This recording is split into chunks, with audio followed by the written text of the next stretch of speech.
Hello, welcome to It's Your Smarter Money with Dr. Laura and Professor Steve. Here to talk today about the problem with modern portfolio theory.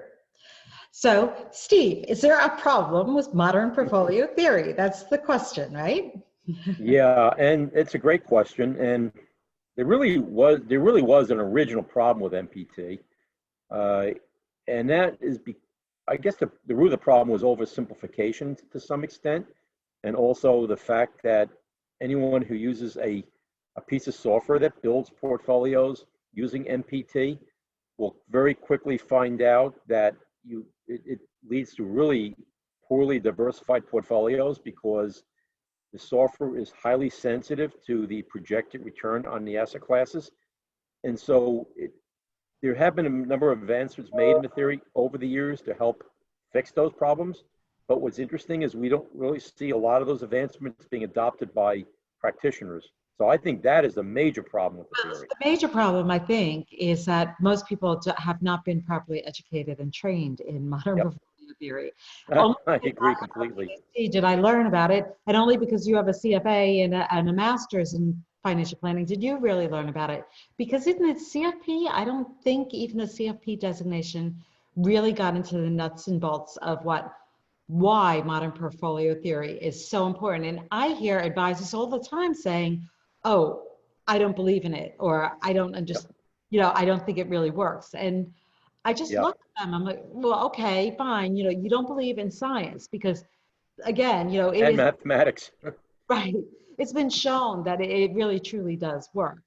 Over the It long run, does. it creates risk-adjusted Yeah. returns. Well, I want to mention that even advisors are very subject to a behavioral problem called recency bias. And so they think, well, diversification didn't work in 2008, and it may not have worked in 2020 when COVID hit, that MPT really doesn't work. But it's not a problem with the theory. It's a problem with the inputs and also the asset classes some of them choose. There are a lot of problems here. So we see a lot of advisors that use sort of an ad hoc process to create portfolios. They sort of decide on using the seat of the pants that, well, this is a great asset class, this isn't. I just like high yield bonds, I'm going to put them in a portfolio without really looking at the nature of these asset classes and whether they actually do improve what we call the efficiency of the portfolio. And what efficiency means from a modern portfolio theory standpoint means that the risk versus return profile is maximized. In other words, getting the least risk for a given level of return, or vice versa.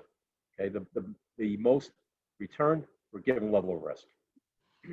And so that's the first problem is Yeah, diversification. And we did a video actually last week or within the past couple of weeks around diversification. yeah, And we'll continue to show you how diversification works because it is a beautiful thing, diversification. But you have to know what your asset classes are, and you have to make sure that you understand how they work together, right? that's And correct. that's Yeah, to the second problem. yeah, yeah. And go ahead, Laura.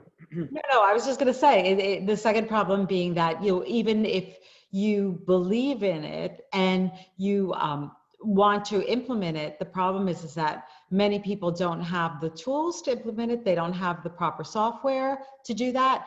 And even if they do have the proper software, we're getting to your point on the issue of inputs that Yes. a lot of folks don't. And we've talked a lot about this amongst the financial planning industry. So NAPA, we wrote an article talking about some of these things. We're speaking at the NAPA conference. We talked to advisors, CFAs and CFPs and people that are actually in the profession Yep. about this. I don't know, we may want to actually do a video on this a little because I'm a little concerned about getting too deep into the advanced statistics, but Yes. We're not going to do that here, obviously. Uh, and I think the other issue is that while the financial planning process is extremely important to the average consumer and our clients, a lot of the research work on financial planning is done, and it's not highly mathematical for a lot of reasons. It just inherently the way it works. The mathematics associated with modern portfolio theory and investments has become so highly mathematical now. And I just think a lot of advisors just throw their hands up in the air when they look at the mathematics behind it at this point. I think it does help if you have a strong background in mathematics, but I think that's part of what happens. And so they just throw it out the window saying, well, you know, it's just so complex. And also I think a lot of them don't take the time to back test the portfolios they create. And that's another issue. I think there's a lack of enough back testing of these different techniques by various people to prove what does and doesn't work as well. True. This is a very interesting profession because it's the left brain, right brain thing. And, you know, people are attracted to the profession because they like Yes. people and they want to work with people. And they are logical in the way they think things through, but they might not be mathematically inclined. And Yeah. I know for my students, I always encourage them, if they're getting a CFP and they plan on doing investing, they better either go for additional education, maybe get a master's or a PhD or that type of thing, or go for the CFA, or find a partner who has those qualities, so that they can do this, because the math really is so important. But that's not actually Yeah. even what we wanted to talk about today, right? Nope. No. Nope. Wanted to talk about the third inadequacies, and that is the fund style. Because the truth is once you create the strategy and you have this beautiful pie chart of, okay, we're going to have 10% of this and 5% of that, and we're going to figure out what it is.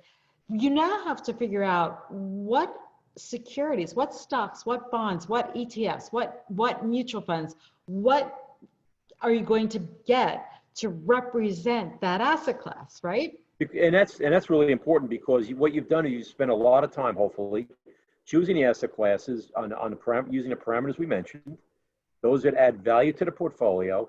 You've decided how much each should be represented in the portfolio. Now, if you choose vehicles within those asset classes that aren't really completely in that asset class, you might as well throw the whole process right out the window. You really haven't created a diversified portfolio that really matches I would say, the parameters that you were trying to create in the portfolio.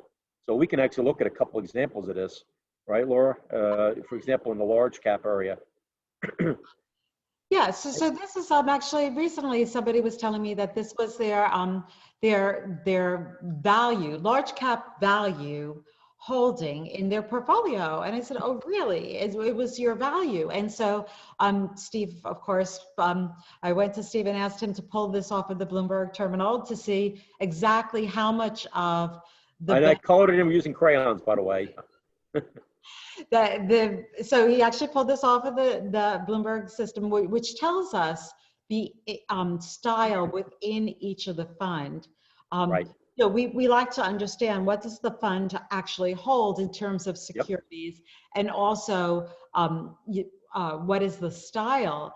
And here you see that half of this fund, actually even a little more than half right now at this point in time, is actually more growth tilted. And one of the interesting things, I was recently interviewed by a reporter from Bloomberg, who was talking to me about some of these funds and asking me about it.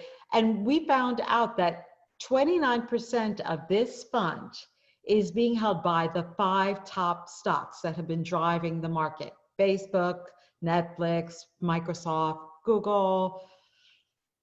I'm missing one. And that goes back to something that we're actually going to be talking about when we do our NAFA presentation, and that's that capitalization weighted indices like the S&P 500. And capitalization weighted means that the representation of a stock or a company really in the index is based on the size of the company. In other words, the total number of shares outstanding times the share price. And so there's a lot of research that's been done showing that that is really not an efficient way to create an index. And the point really here is that somebody thinking that they're properly allocating their portfolio to a value large cap sector, they're really not. And so that's why the name of the fund may not be indicative, first of all, of actually what it's in. And that brings us to the next one, Steve. Well, Laura, they have 5 stocks and a partial index fund. That's what they have. Well, but more large cap. How about the Yeah, next one? The next one I think is the Fidelity. So here, Fidelity yeah, Contrafund. Now, they don't promise to necessarily be in value. no. And if you go and you look at the prospectus of Fidelity Contrafund, you'll see that it says that it's primarily in large cap, but they can be in other things. And they don't specifically say how much value, how much growth. But look at this. The orange represents large cap. And I want to mention this. This is a rolling window when you look at this. So in other words, each date you see on the bottom reflects the composition of that fund at that point in time. So, but it appears that since 2016, Fidelity Contrafund has been primarily in large cap growth. And also those top 5 stocks that we mentioned make up a very strong position of that, at least a third of that. Yeah. And so when you look at a fund and you look at the Morningstar rating and it's a 5-star fund because it's performed very well over the last 4 or 5 years, you need to ask yourself, you need to open up the hood on the fund and say, why did it perform so well? And here's a case where in particular case, the fund was mostly growth. And growth, as we mentioned in a prior video, has clearly outperformed value over the last 10 years. So that's the principal reason why Contrafund has outperformed. Right. And here's another one, right? Right. Now they The actually American, have growth in their title. So yeah, you, it's the Capital Group American Growth Fund of America, actually, but that's okay. oh, well, most people call it American Growth Fund. It's Yeah, actually yes, they do. Yep, American Growth Fund. Yeah, I think yep, I'm the one that labeled that. Sorry about that. that's okay. It comes from the Capital Group. They run all these growth funds, and almost all their funds, even their balanced fund. I should have put that one up here because even that has a heavy tilt towards growth. They seem to be just really tilted towards growth all the time, which was fine when everything's going up. But it's not okay if that's not what you want in terms of your portfolio. You have to remember what is your strategy and go back to your strategy. And there's enormous research that shows that in the long run, value outperforms growth. And multiple people have examined that so-called value effect and confirmed its validity. So, you can invest in growth, but I would say invest in it cautiously and don't be fooled because of its outperformance over the last 10 years. There's a great chance that we're going to see that rotation that tends to happen in the market where suddenly value stocks come back into favor and growth could lose over the next 10 years. Not necessarily lose in terms of decline of value, but be beaten by value potentially. So Steve, show us an example of something that we've been using more recently. Yes. We've been using the equally weighted index because we believe it's a much more efficient way to index. And it does own the 500 S&P 500 stocks, but it weights each one equally. So in other words, each one is 0.2% of the fund, and they rebalance quarterly. And so this particular fund, it is a blend. It's not pure value. It's not pure growth, but we do think it's a much better way to index. And as you can see here, I guess the bulk of it is, well, it's U.S. large value, but there's actually a small component of mid cap in it. And the S&P has that component as well. It's just so small because of the way they weight that index that you can barely see it. And that's not necessarily why this index, we believe, will outperform in the long run. There's a few reasons why we think it will. One is because it's more efficiently diversified. And the second reason is that they rebalance quarterly. They have to. Every 3 months, they rebalance the fund to maintain those weights at that 0.2% representation. And this helps us structure because we generally try to target like a 2/3 value, 1/3 profile within our large cap space. And so, Yeah, by the way, I want to mention we're also starting to see that rotation back into value this year, especially in the small cap area. One of our small cap holdings is up enormously this year. Small cap value holding, and small cap value was lagging significantly over the last couple of years. We're already starting to see that. right. So really, the point of this conversation is that you really need to understand what you're invested in. And so just because a fund calls itself something, you want to take a look at the prospectus. You want to know what is the overall objective. But even that doesn't always hold true, because sometimes the people that are managing these funds will start drifting off. And there's actually a term we use called style drift, where they start moving into other areas. Usually what they're doing is they're chasing returns of the areas that are performing well. And why are they doing that? They're doing that because this is the way they get compensated, that they know that they're being held to short-term returns, that people are watching them and they're asking, well, why aren't you performing as well as something else? So a lot of value funds over the past couple of years started just drifting into this growth area, and not really representing what the prospectus said they were going to invest in, because they wanted to look good. So they keep their job. Yeah. Just a whole nother area. You know, there's a term in the profession, in the industry called window dressing. It's called window dressing. Right. And what they'll do is they'll try to invest in what, not necessarily what their stated goal is, but something that they know is gonna help maybe the fund perform better in the short term, potentially.